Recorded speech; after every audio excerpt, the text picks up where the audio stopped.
I was for a movie be aquaba. Now I am from Bramage TV and platform way eso. I was saying why ding. Ken Ofori Atta, the former finance minister, I name Office of the Special Prosecutor, Edinato wanted list. Omo assign I ding. Ama international police Edinato. In fact, Oma red flag no. International police Interpol no. And then a bushia form ababontin a petition Interpol international police and say omo enyini free red list wonum na owura no ogusu a ogina ho ayarhwe onye obi asebi obedwane free ne mamu because of accountability na mum yare any apomudin a oni nsisi so enti a oye saade no abushafo mempese mekasa bibi yanko na yinkuti sansem we NDC communicator Suhini Hamza edin simbi atudwafa ho na saso na Dr. Muhammadu Bawumia ono ankasa the communicator eni oye MP ora yefer Kofi Tonto enso din simbi atudwa afa ho yakoba abedina kan na ebeto aso oye platform so yankopon koso a enhira Moro. You're not speaking for the OSP, are you? I am not. Okay. I am not. You're just expressing your opinion. Yes. Okay. And you see, Moro, these guys are funny. Why? First of all, I think that the obsession by the Nanado family, and if you like, by extension, Ken, Okay. of their unethical conduct in government into opposition is quite worrying. You see, the first time we witnessed an organized family taking for granted not just the economy of this country, but our laws, and to a very large extent, their own political party, was when Nana Addo became president in the last 8 years. We all saw what that family subjected the economy of this country to. Indeed, remember, to a point that even leading members of the New Patriotic Party in Parliament massed up to oppose the continuous stay of Ken Ofori Atta as minister responsible for finance under Nana Addo Dankwa Akufo-Addo, because they had taken everything for themselves as a family. It took this nation and some members of the New Patriotic Party to stand up against the Ajepadie initiative by Nana Addo Dankwa Akufo-Addo and Ken Ofori Atta. More, I guess you remember. So for me, it is not surprising that for the first time when it comes to issues of accountability in opposition, we are suddenly beginning to hear the important role of family once again. Have you ever had this encounter, Moro, where state appointees have been asked to come and account for their stewardship in office? And suddenly, we are having family members issuing press statements against such an invitation by lawful state institutions of our republic. Have you ever experienced something like that? So that tells you the low that these guys took our country to.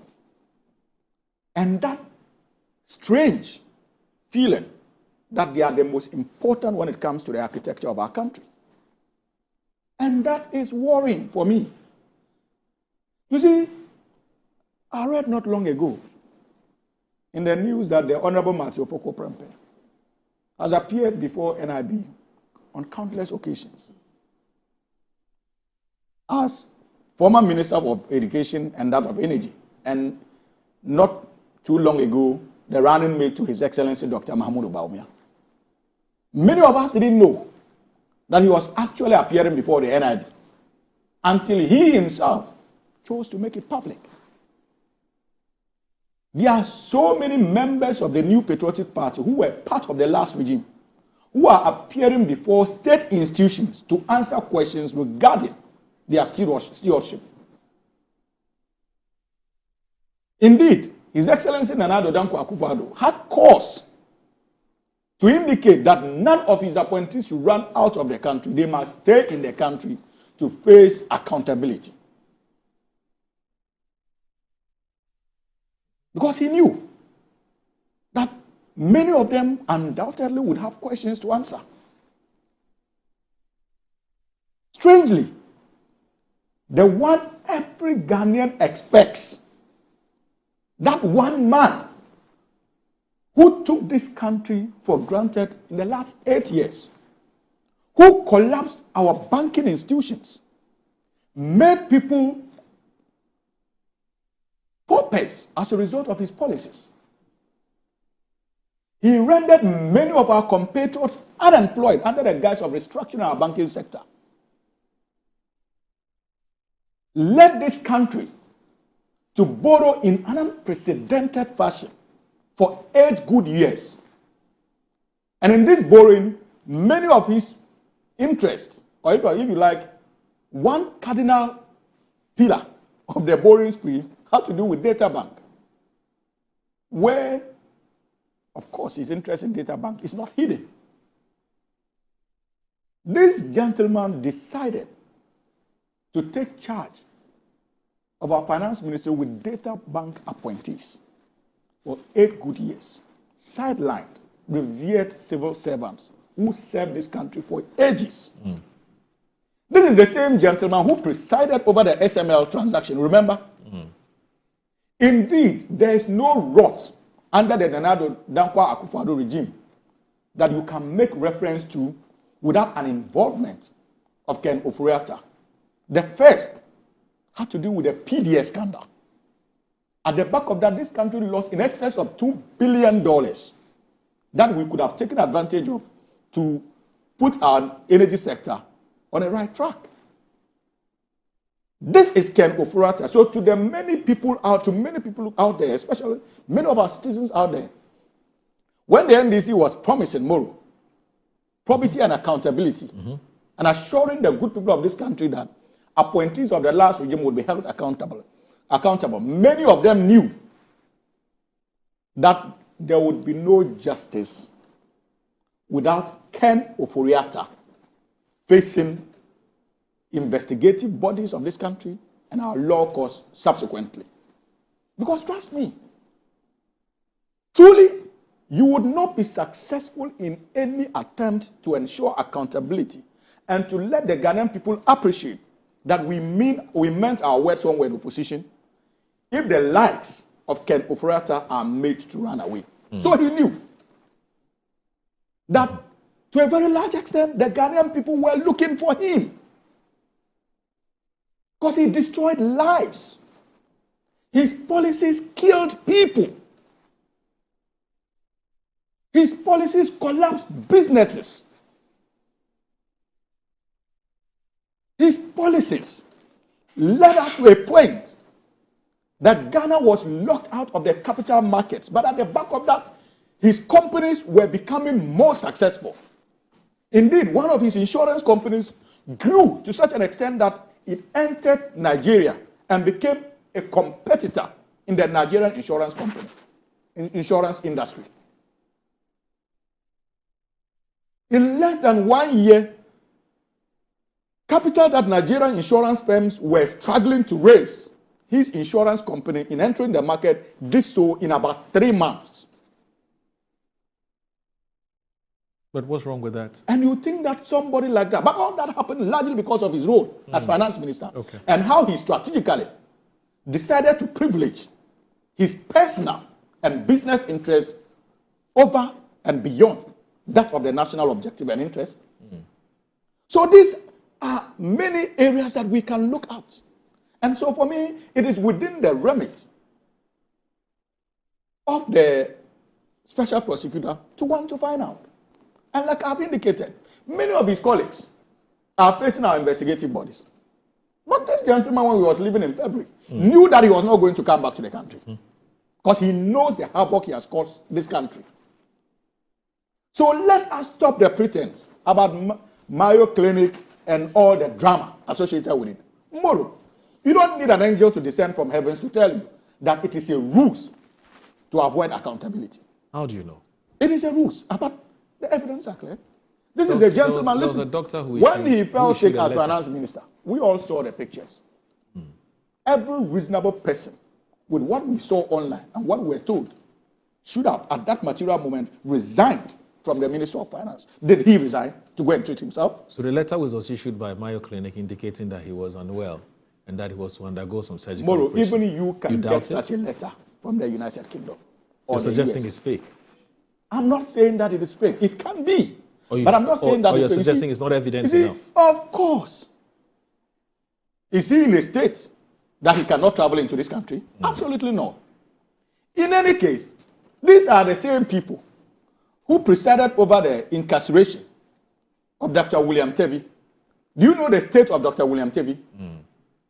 The former NCA boss. At the time he was facing our investigative bodies and subsequently the law courts.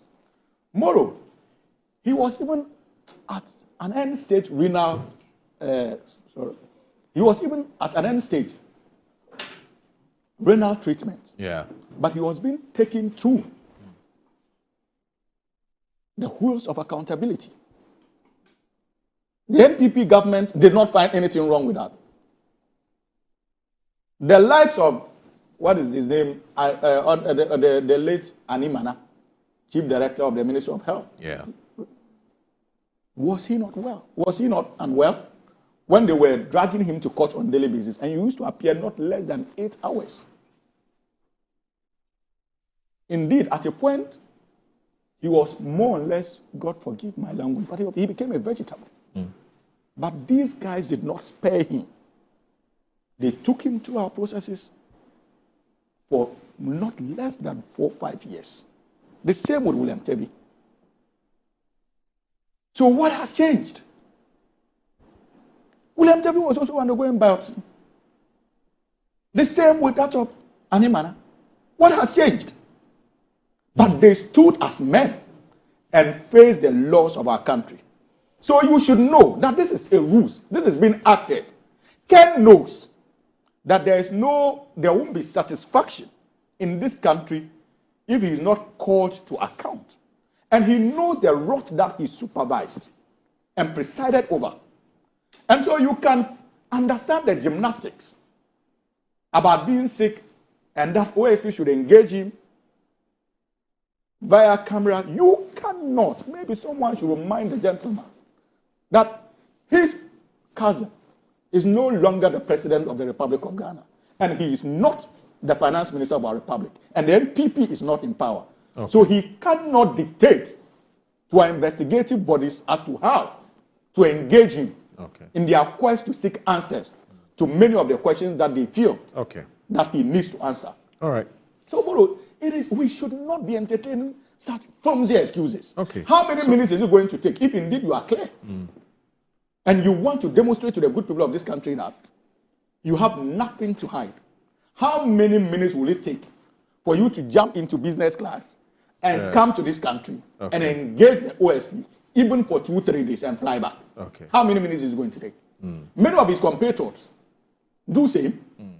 They are undergoing treatments abroad, but they still find time to come and engage the OSP. And in cases that they even need permission to travel, they put in the permission and they travel. All right. Our own Kojotu Mbuafu had his own challenges.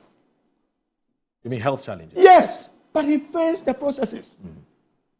And at any point in time that he needed to travel, he applied and was granted the permission, in limited instances though, to go out, because at a point he was denied.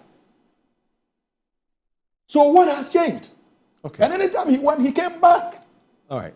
So let us see that commitment on the part of Ken Ofori Atta. But as for the fact that, Mayo Clinic has said this and that, you know, as a matter of fact, that the guy is using it as a ruse to avoid accountability. Even I can stay in the UK today and be able to go through my medical records and find doctors to give you an excuse why I cannot come to Ghana the next 1 month or two. It is not a difficult thing to do. All right, so let me read this. Mayo Clinic, 200 First Street SW, Rochester, Minnesota, 55905 507-284-2511, mayoclinic.org. Mr. Kenneth N. Ofori Atta, Ken, 38 in Dabenenji, Sithole, that's Road, Laboni, Accra, Ghana, May 14, 2025. Kenneth Nanayao Ofori Atta, MC, hashtag 129888026, DOB 11/7/1950, that's 1950. To whom it may concern. Dear Sir, Madam, I'm writing to inform you that Mr. Ofori Atta has undergone an MR-guided biopsy and has been diagnosed with prostate cancer. A surgical intervention has been deemed necessary after the testing and the MRI and biopsy procedures in March 2025, as I indicated in my February letter. This surgical procedure has been scheduled for June 13 with Dr. Paraz Shah of the Department of Urology, and it says, see attached letter. It is hoped that a closer date may open up. Following the procedure, Mr. Ofori Atta will require a recovery period before he is able to travel to his home country. Please feel free to contact me if you require any additional information or have further questions. Best regards, Ahmed Abdulrahim, MD, FACP, FSVM, Section of International Medicine in Rochester, GM, Mayo Clinic, Rochester, MN. And it says ENCIS, 1 Dr. Parat Shah report and 2 surgical pathology reports. Signed, Mayo Clinic, authentic document. 5th, that's 5, I believe it's 5/5/25. Yes, and the name is right there. Well, it was actually 15th May 2025. So joining us to speak on behalf of the MPP is political lead to the former Vice President and the former flag bearer of the NPP, Dr. Alhaji Mahmoud Bawumia. The man is here, Mr. Kofi Tonto. At some point, he was also the head of information and public affairs of Ghana's embassy in Washington, D.C. Good morning, sir. Long time. Kofi, how are you? Where have you been hiding? You know, you have abandoned your brother, but I had to. Okay. A very good morning to you. I had to take a trip to the U.S. Okay. To go and see family. So I was there for about 3 months, the longest I've been in quite some time. So I found it necessary to, after the election, go back. So I just came back, I think, a month ago. Yeah. How's the family? Everybody doing well? Well, you know, so we'll see. Yeah. I mean, God is keeping you. Yeah, God is keeping us. Yeah. But good to see you. The whole of this year, I don't think you've been here. No. I haven't been. It's been long since I came here. Andy said I should tell you she misses you. I haven't seen any in a while. In a while. No, actually, maybe I think last week or so. Yeah. But where is she? Where is Annie? I didn't see her this morning. You know how she operates. Smooth operator. Hiding somewhere. Yeah. And deliver it. Anyway, so Kofi, good to see you. Good to see you. And you're still the aide, eh? You're still an aide to... Yes, certainly. Political aide to the former flag bearer and also former vice president. But how is he doing? How's Dr. Mami Bawumia? Dr. Bawumia is fine. Okay. You know, over the weekend, we were in Kumasi for the 30 year of the Silver Stool occupants who unfortunately passed, I think about a month ago. Yeah. Asibiro Sebonsu of Mampong. So His Excellency on Sunday went to Kumasi to pay his last respect to him. And so I was with him throughout, and we returned in the morning yesterday. And we are back to work. So he's in great spirits, and we just have a lot ahead of us that we have to take care of. Yeah. Do some of you who worked with him before the elections feel that because things didn't go according to plan, you must also take some responsibility for what has happened and say, perhaps decide that, look, boss, I came here to help you win, you didn't win, and I feel like I've not done my job, so let me just take a back seat. If you need me to work with you again, that's fine, but I don't feel comfortable working with you because we've not been able to achieve objective, or you think it's unnecessary? Oh, no. I mean, all his team members are behind him and solidly behind him. I, for one, have So been... he's maintained the entire... Because I've seen Derek Dennis Miracles, so still, who's not an aide, he's also one of the aides. Yeah. Oh, yeah. okay. So how many aides do you... I mean, see, first of all, regardless of your role, you are an aide to him. You could be the finance person, you could be a spokesperson, you could be a political aide. So for me, for example, Gideon is the spokesperson, but I support Gideon when it comes to speaking for him. But Gideon is the main spokesperson for Boss. But occasionally I will also speak. I also undertake political activities to support him. Miracle speaks for him. He also assists him. Agba speaks for him, also assists him. Krobia is in charge of our social media. We have so many people, Anthony Cabo, all these people we are all essentially his staff and assistants and aides. So the entire aides and assistants are intact? But Nobody has been sacked, nobody has left? Oh, no. Okay. I mean, of course, he can't keep the entire regiment. Yeah. But it's expensive. Because you have to understand that there is the governance role that he played. And now he's a politician, not in government. Right. So there are some roles, or there were some roles that were political or governance role. Those is not about him sacking anybody. It's by virtue of his tenure coming to an end, those roles coming to an end, right. For example. But then he has his political trajectory also. So we are all with him. He's doing well. He's in great spirits. For me, even the day after the election, one would have expected that, he would be completely down, but he wasn't. He came down from the stairs, had a speech written, asked us to call President Mahama for him. He spoke to him, addressed the nation. And from that day, it's been one event after the other, one travel after the other, one visit after the other. So he's in great spirits, and we are still moving. Yeah. So the likes of Mr. Fredo Wari, the likes of Fredo Kopari and Son, they are all there. Buche, we were with former minority leader.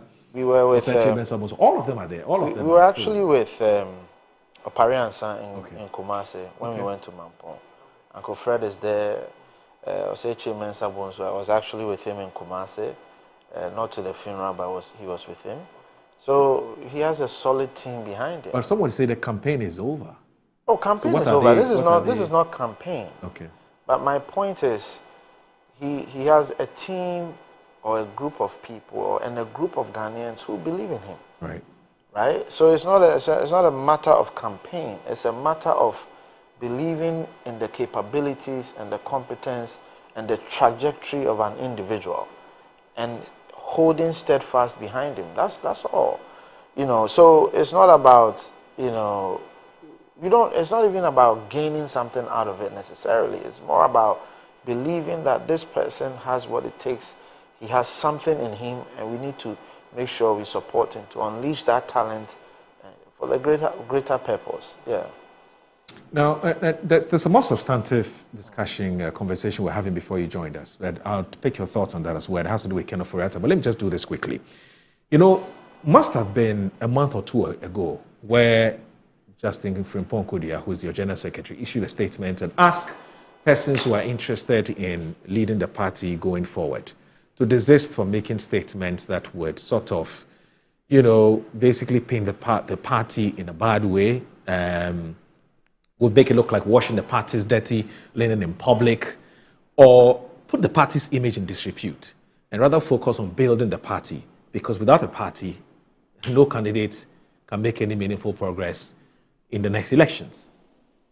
But it appears that some potential aspirants have either not paid heed to what the General Secretary has said, and they are on their own frolic, or they either they have heard it or not heard it, but whatever it is, all kinds of comments are being made.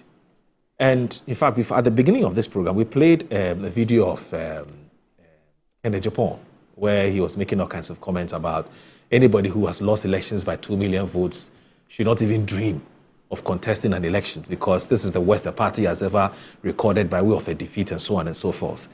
I mean, it's what's happening. Is it that the party leadership is not able to call people to order? Is there leadership paralysis in the party?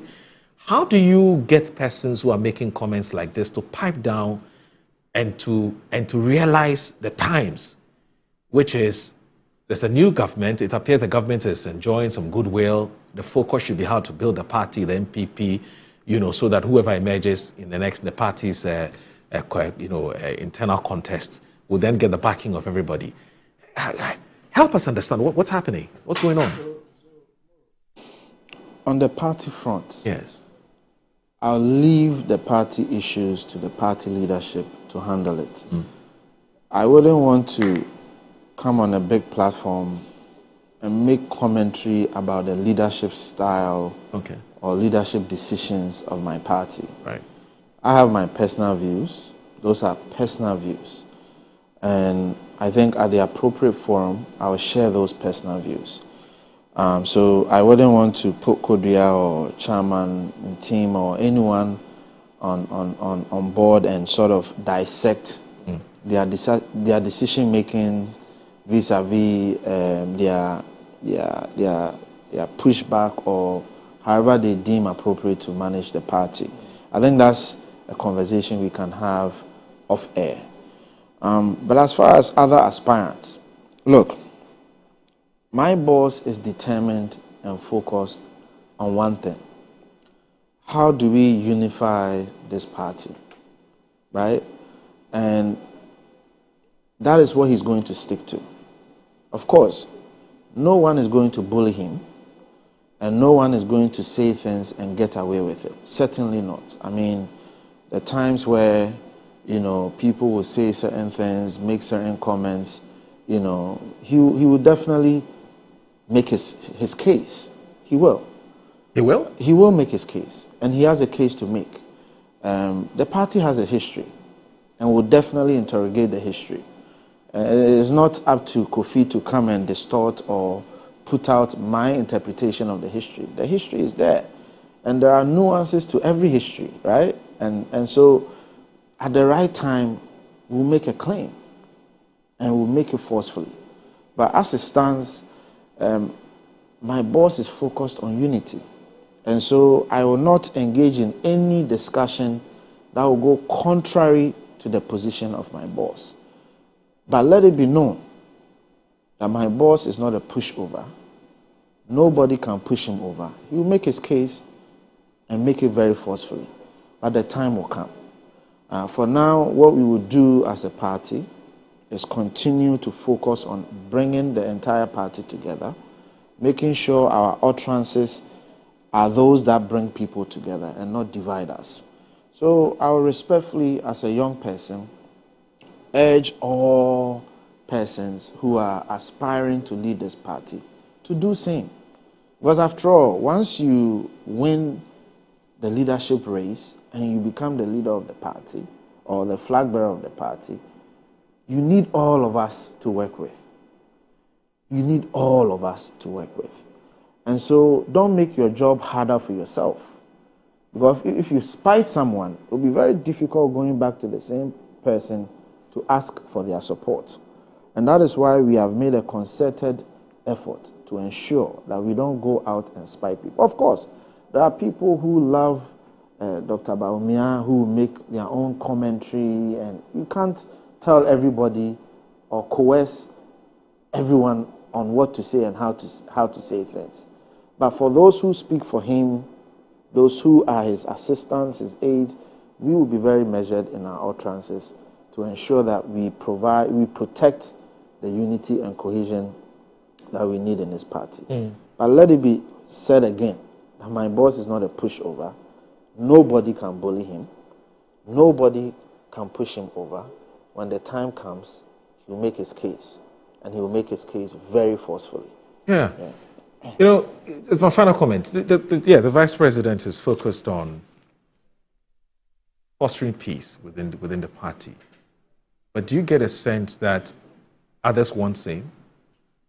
That is their choice. Especially when it would take two to tango. You see, that's their choice. I cannot determine for others what they have to do with their time, with their energies, with their resources, and more importantly, the way they think. My question is, if this is what he wants to make peace with others, but the others don't want to make peace with him, how can he achieve that objective if the others don't seem to be interested? It's not about making peace with individuals. Unity. That's the point I'm making. It's not about making peace with individuals.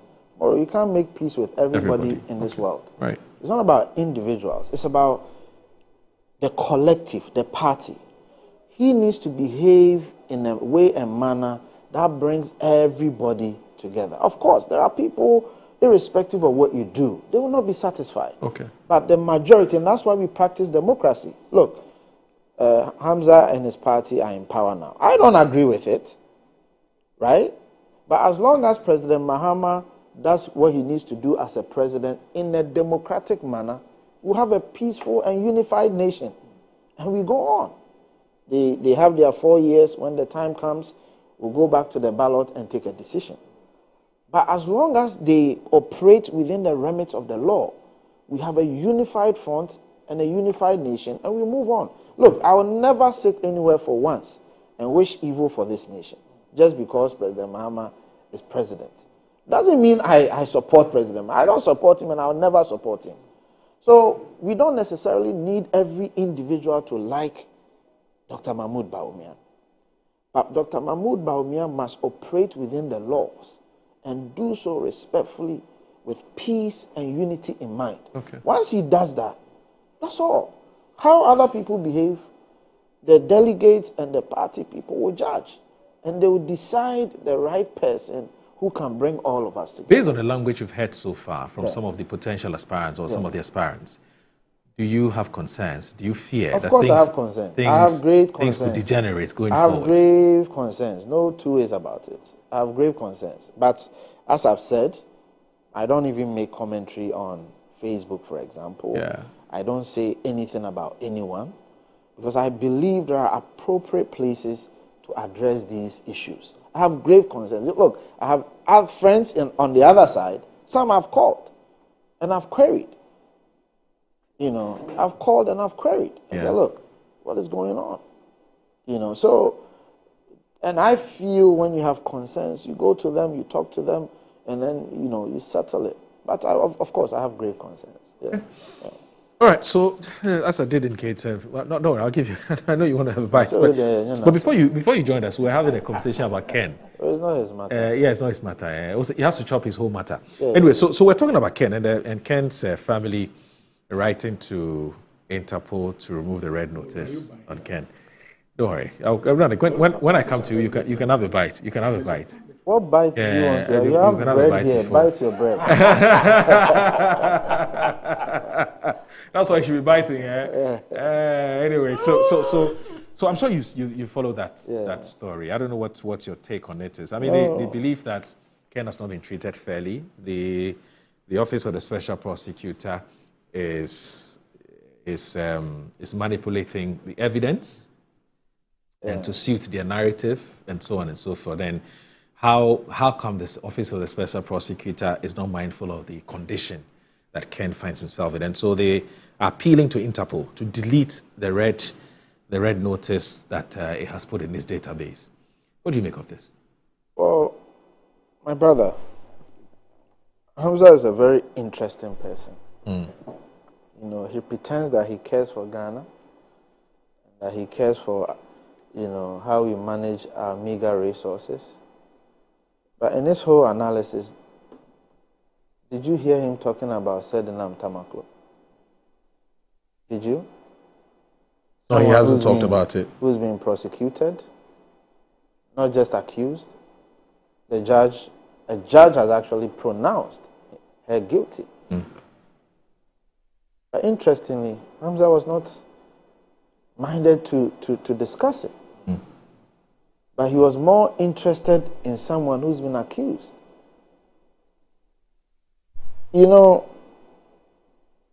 if Ken Ofori Atta has done anything wrong against the state, he must pay for it.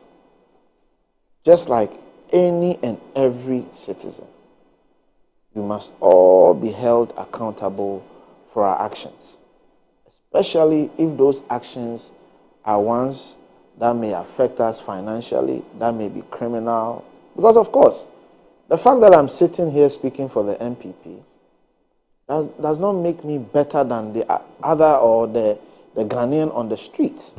So if I commit an offense and that offense is criminal, I must be prosecuted. But with the law. I mean, we have a constitution, we have acts, we have laws, we have precedents, and we must follow them. What does the law say? For me, they are, their recent mantra is let the law be law or something like that. The law is the law. The law is the law. That's Yeah. their NDC's recent mantra. But is the law not the law for Ken Ofori Atta? Well, they took that inspiration from the suspended Chief Justice. That's fine. But the point is the law not the law for Ken Ofori Atta? Absolutely. I wouldn't want to hold brief for Ken Ofori Atta if he's done anything wrong. Right. But the law is the law. The special prosecutor claims that he has case or cases against Ken Ofori Atta.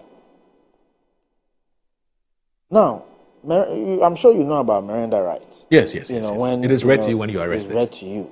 Yeah. What is the spirit behind it? It says you have the right to what? Remain silent.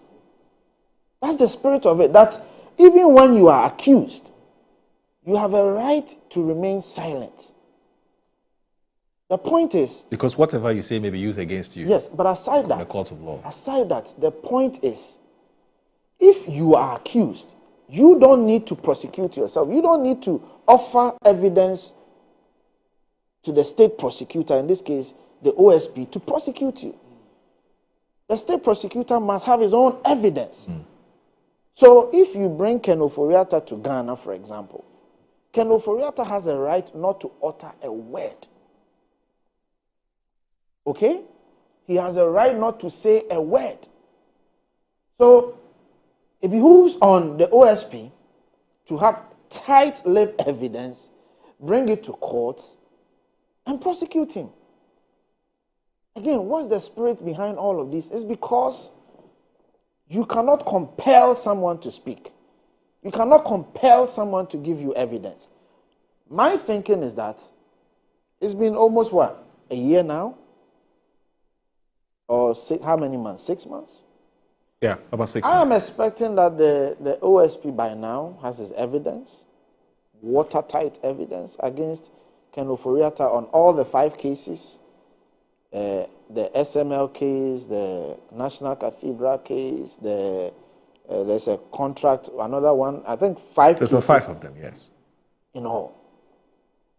So once you have your evidence, the right thing to do is to go to court. It's not like Ken Ofori Atta has not stated or shown publicly that he has legal representatives. He does. So go to court. When you go to court, his lawyers will be there. The judge will ask of their client, and they will have the opportunity to explain to the judge that, my lord, our client is incapacitated, our client is not well. Then the judge will determine whether or not he wants the client there. The judge may very well say that, okay, let's proceed. Why? Didn't we try Sedinam Tamakro in absentia? Didn't we? That's why I mentioned precedents. So, if you believe Ken Ofori Atta has done something, and if you have the evidence, why do you need Ken Ofori Atta to talk to you before you prosecute him? That's the question we haven't asked the OSP. He needs to tell us. Why do you need Ken Ofori Atta to speak to you? Okay, so let me read this to you. Yeah. And it's from Samidaku, Okay. Office of the Special Prosecutor. Sure. He said, why does he want to evade pre-trial processes with law enforcement? You know, he's the head of strategy and, I believe, communications, right? He says, why does he want to evade pre-trial processes with law enforcement?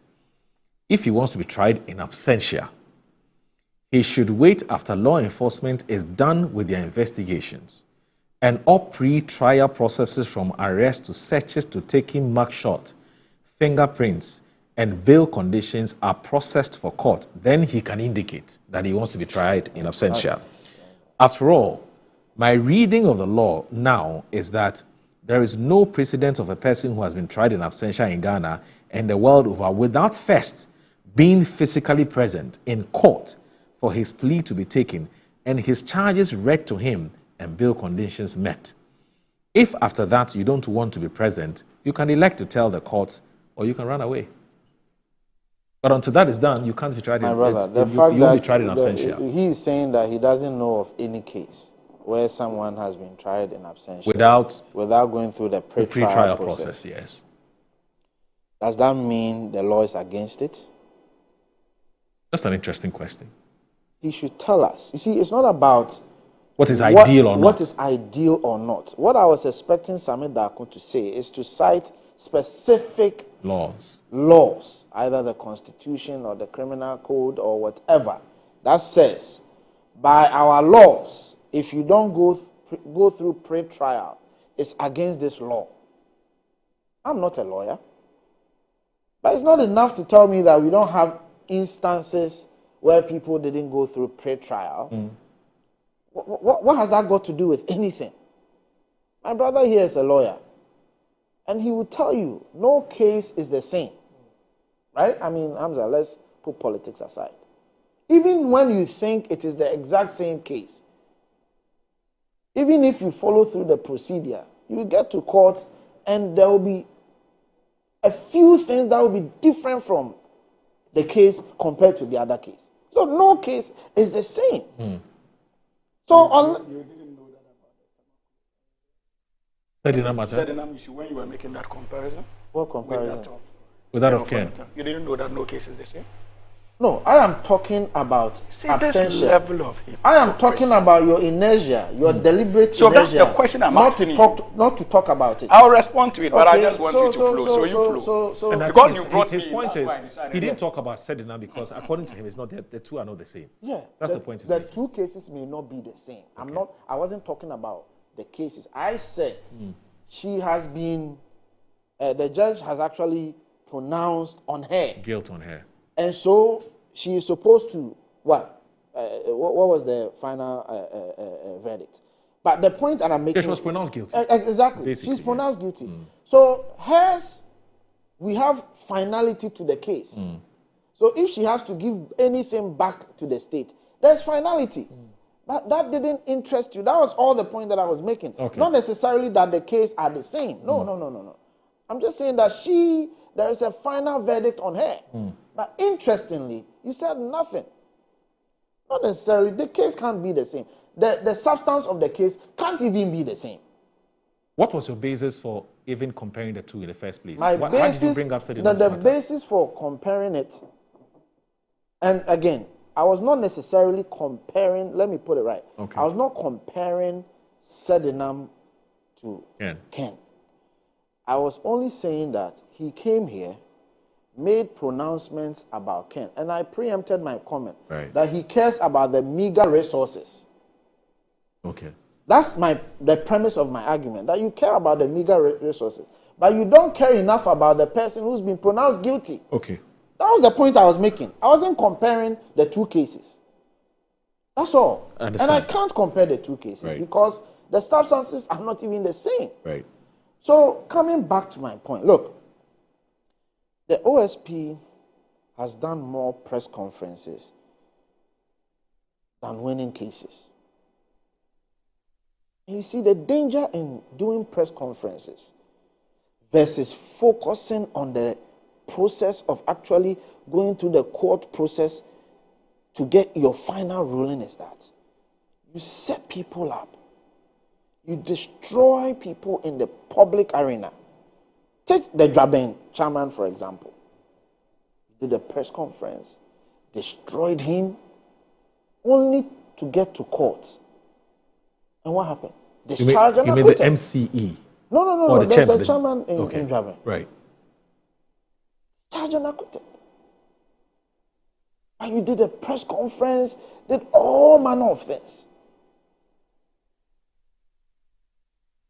So, I think a special prosecutor should stay away from the show of bravado. Okay? Yes, I know he goes around with, military people. The other time I saw him in Kumasi. And when I saw him, I thought there was war in Kumasi. Because you see, his convoy and the soldiers surrounding his car. I'm like, what is going on? You have said it time and again that his life is in danger. Life cannot be in danger more than the president. Oh, really? I mean, of course, the president is the number one gentleman. Remember our electoral commissioner? Charlotte say. Yeah. She also had quite a number of military retinue. Who? What are you? He was asking about Charlotte. And what's the name?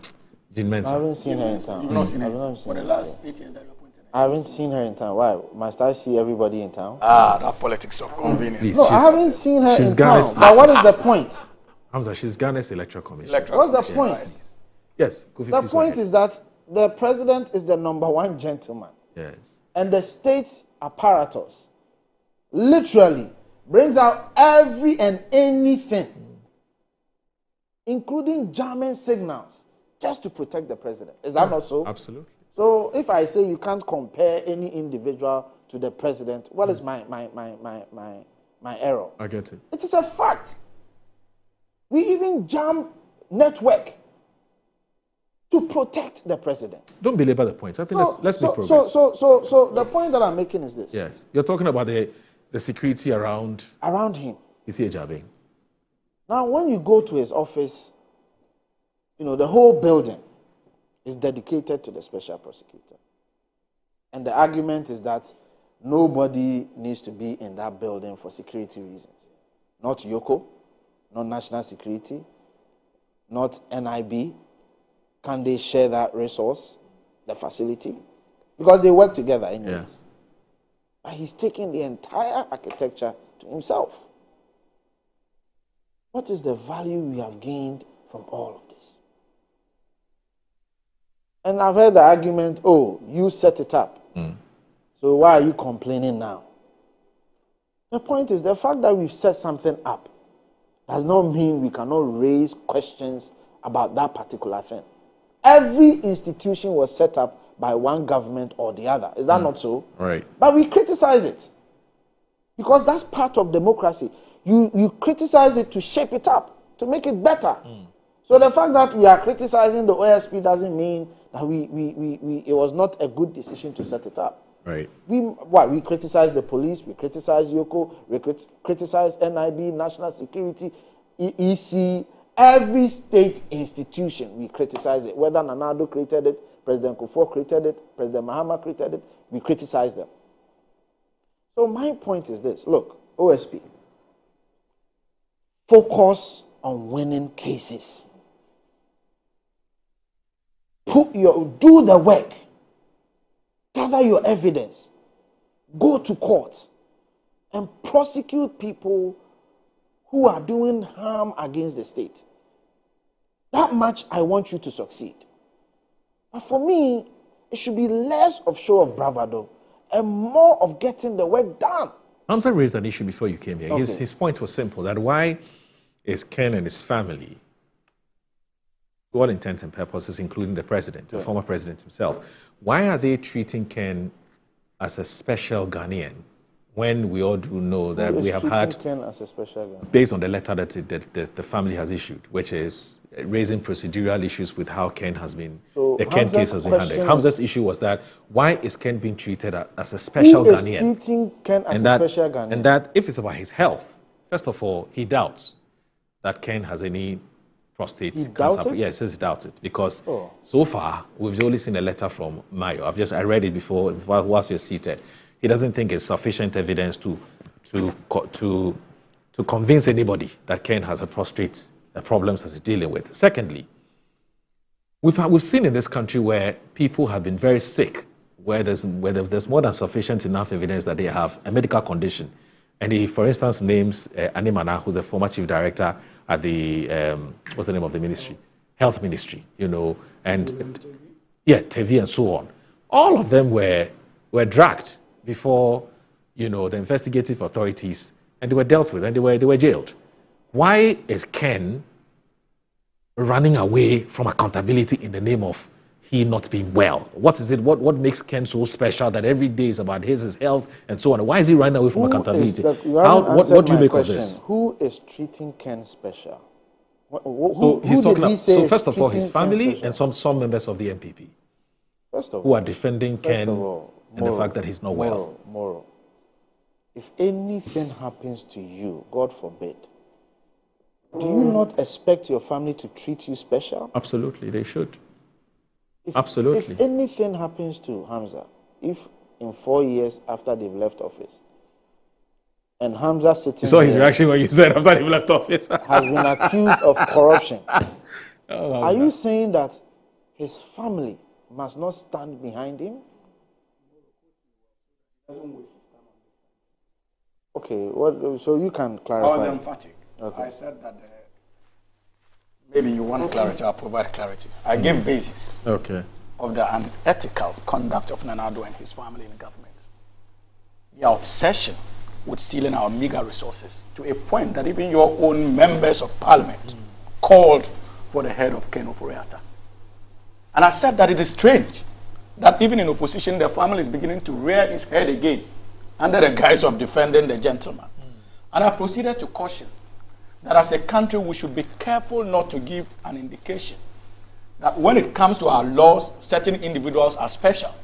And I proceeded to give examples of people, even in terrible and far worse health circumstances, who appeared before our investigative bodies, appeared before our law courts on the basis of our law.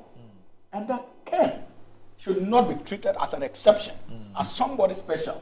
If the likes of William Tevi and Dr. Animana in their state appeared before our investigative bodies and our law courts, then there is no justification for us to treat Ken specially. And I proceeded to conclude that it is on the basis of that I find his demand that the investigations be done via online unacceptable. And if for anything at all, I express my doubts about his health condition and how that incapacitates him from traveling to the country to face our investigative bodies. And for me, I said it was a ruse. Okay. And I still maintain that the so-called health excuse is a ruse intended for the #1 fugitive in our country since 1992. Fugitive to at least be brought to face the full rigor. All right, so he summarized everything he said in the last... so I'll take a short break. I'm told. You don't understand what he said versus what you said. Nothing new. Okay, all right. So clearly you were sitting all right, so we'll take a short break. But I think I deserve no, don't worry. When we come back, we'll come back to you. Don't worry, we'll come back to you. Of course, I have to respond to whatever you say. Hamza, so we're taking a short break, I'm told, and then we'll be right back. Every abusuanti we nsema akoso na mi bisa o with a simple question and mi bisa say you know quarrelsy and it is true say Ken Ofori Atta ni family atimi nya akukuduru atwa krata at the court International Police Service. Why would these people still watch Ken Ofori Atta, running from accountability. Se mutimi trust akata na identia mususu sese nipa no amo tweka atade akoma police for mo international US police mo edi Ken Ofori Atta ato wanted list na to red red flag no so munya no bibia betimi de na bagana no esiden ena momfa Ken Ofori Atta no mum instead emma da omeyi ne ho ano esiden na Ken Ofori Atta no omba no meden omeyi ne ho ano ewo niam bi ho. You see, there is something de bia yeka say uyo man uyo obi na so obedi oman anima ye de oman japade ma o ye de oman bi position hye wonsa unye di bia any kwan say uteki people for granted, any kwan say uye den uteki people for granted. Ken Ofori Atta wo abusuya o yere o ma but bra Ken Ofori Atta eti kurom ha na oye den oye niema ensem fata contract any kwan say ode ne ho jim awon ne office o intercede niema na oye a ode sei akufo adoban eni ode sei Ghana no ye hu family member bia o National Cathedral wura we agisi ne nan so eka say there won't be any public fund bia e be spended wom anase ye tax bia enkom oman ni sika enkom na mo it will solely be what akufo ado na ni suade hunu a opese oye enti yibisa sa nema we na Ken Ofori Atta eba beye e di se Ghana enti a na busuafo man timi amfre na ntunofo because you people were busy getting monso na mani age na mo dibi but na asem ni ye den na omode den to red list on Interpol no money nam mutimi tro petition de ko Interpol na mo wa kokoduru sa Ken Ofori Atta busuafo mo wa kokoduru sa na mo mfo wura no emba Ghana mani me face mbra no munim se mo wa kokoduru a why would you run for accountability? Why don't you come with Ken Ofori Atta nkasa na mo Ghana for animu na mo nkasa o Ghana for the omo hwehwe ni se nka Ken Ofori Atta bedwane Ken Ofori Atta emma Ken Ofori Atta be se na nka da koro be da sori no na Ken Ofori Atta ukuruma awa face OSP awa eden o face mra no but because of some hwe ye Ken Ofori Atta sikurum ha yoku honum obetimi awrote obeda yoku cells for nyina because even the OSP office crown obetimi di honum because of say be OSP hold it work for 48 hours but yoku ho kudru honum a bail condition omode mama no any NAB CID in fact bail condition obeto ntiri so ebe din so wura we benya and until you people are running away you know say Ken Ofori Atta has cost this country. Ken Ofori Atta asel my way. Ken Ofori Atta widen wa busy the fans of this country. Omani sika was no odi aye de ope wasisi adan watoto fie watoto nsase watoto adan watoto nyapade owo niam bebre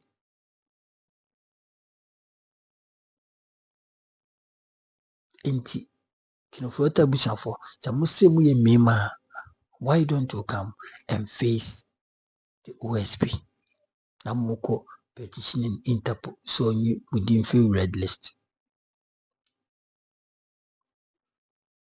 Musimuye Mema, come to Ghana and face the OSP. Come to Ghana and face the law. Afei de mo hu sɛ mbra no yɛ mbra. Mo hu sɛ bibi wo bibi. Yɛ ma mo position. Wo ba ban mu na yɛ ka mo nti. And then you see your smoothness level. Media meka na maka bio. This should be a warning to those in government now. This should be a warning to anyone who is holding public office.